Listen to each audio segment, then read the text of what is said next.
Je suis UL Davidson-Olivier, avocat au barreau de Port-au-Prince. C'est pour moi un plaisir de participer à cette émission sous l'invitation de mon ami le professeur Destin-Jean pour parler du droit à l'alimentation dans le contexte de la célébration de la Journée internationale des droits humains.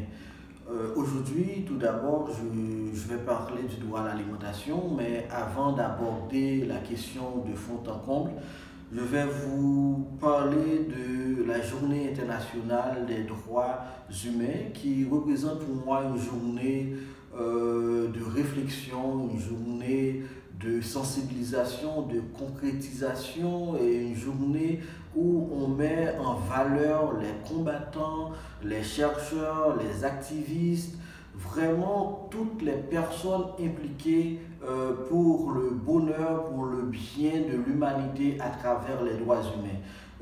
C'est pour moi une journée très significative et c'est pourquoi j'ai accepté de participer à cette émission, question de parler du droit à l'alimentation dans ce contexte-là. Qu'est-ce que le droit à l'alimentation? Quel a été son contenu, son évolution? C'est peut-être des questions que vous vous posez en regardant cette vidéo. Tout d'abord, il faut dire que le droit à l'alimentation n'a pas eu un contenu juridique dès le départ. Ça a été un droit qui a été pendant longtemps négligé. Et on a pu constater au sommet mondial de l'alimentation de 1974, le droit à l'alimentation était complètement absent. Et ce n'est que récemment, surtout en 1999, on a commencé à parler du contenu formel et juridique du droit à l'alimentation. Que s'est-il passé? Pourquoi les gouvernements, pourquoi les populations ont négligé le droit à l'alimentation? Il faut dire qu'avant, pour résoudre les problèmes de l'alimentation, on faisait une approche assez technique. C'était justement d'augmenter la production.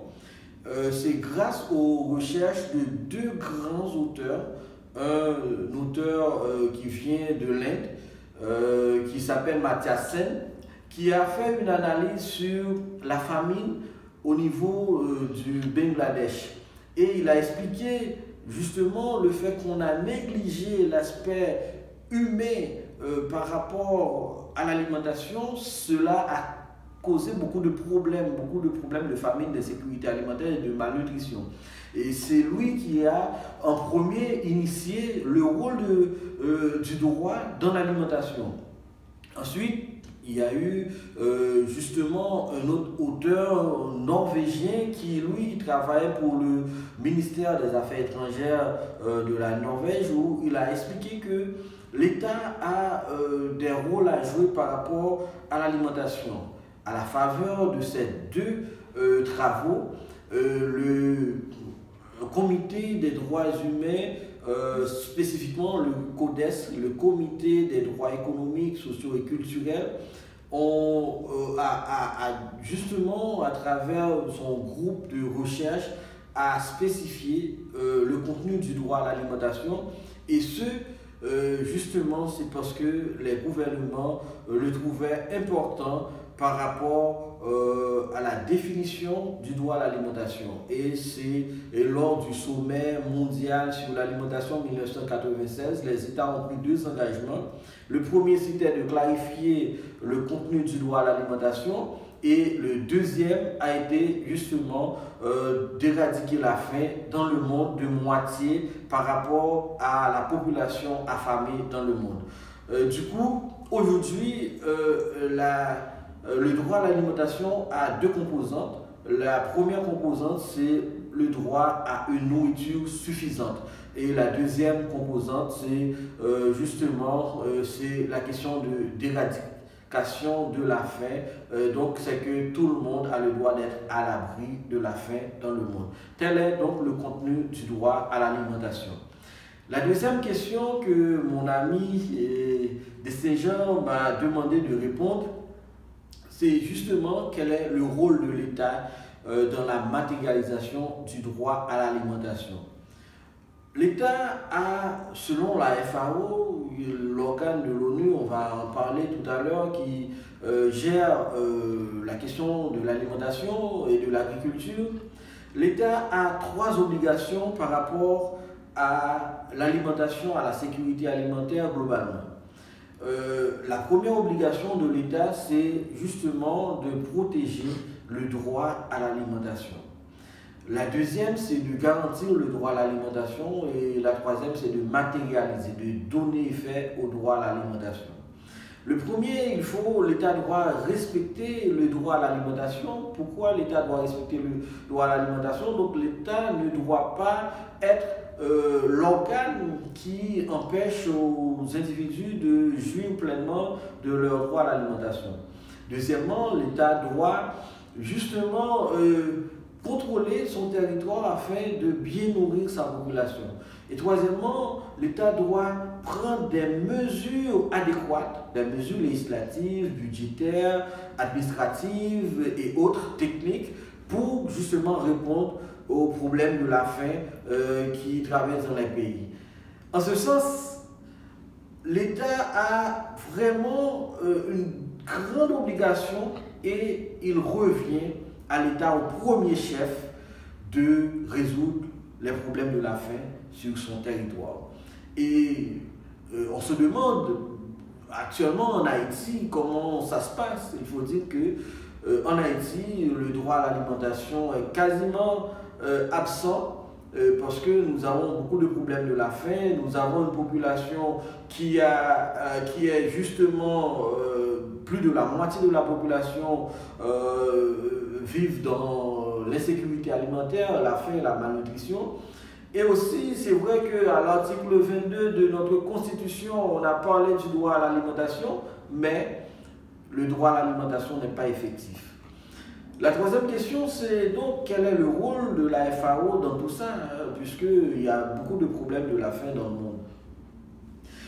Il faut dire que la FAO, c'est l'organe principal au niveau de l'ONU, c'est donc l'Organisation des Nations Unies pour l'alimentation et l'agriculture.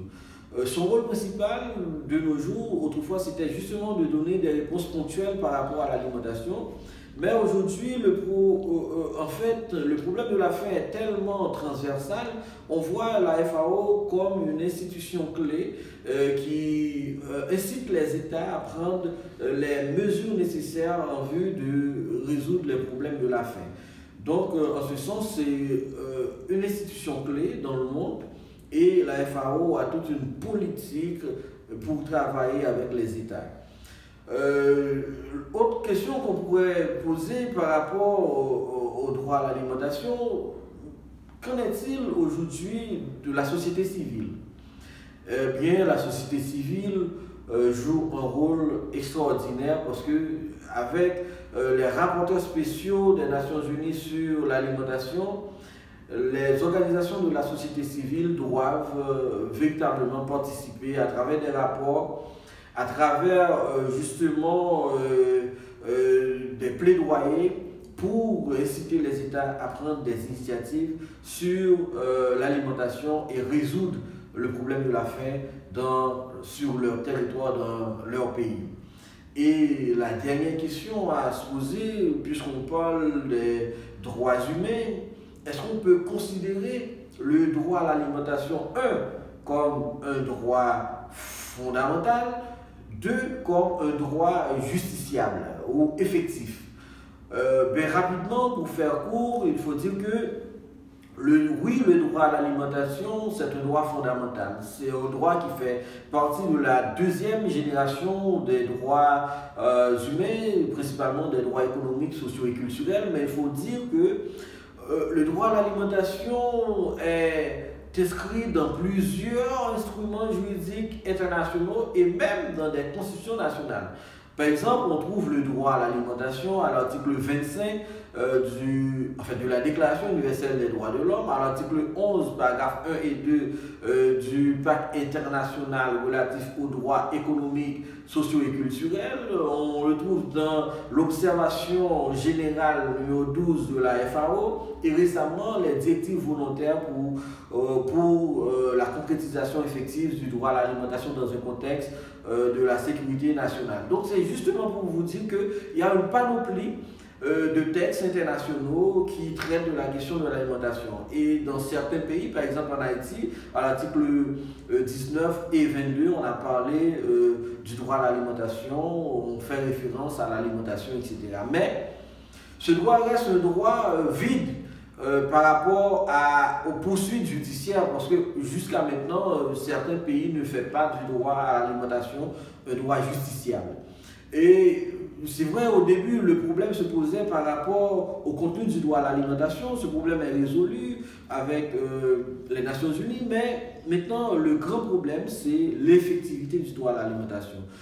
Dans le contexte de la journée internationale des droits humains, principalement du droit à l'alimentation, pour moi, parce que le droit à l'alimentation, après le droit à la vie, c'est le droit le plus fondamental, puisque sans le droit à l'alimentation, on ne peut pas vivre. Le droit à l'alimentation est vital. Donc, mon dernier mot, c'est qu'aujourd'hui, il faut, à travers le monde, aller vers une alimentation saine, nutritive, mais aussi, il faudrait faire du droit à l'alimentation un droit fondamental et un droit justiciable et effectif.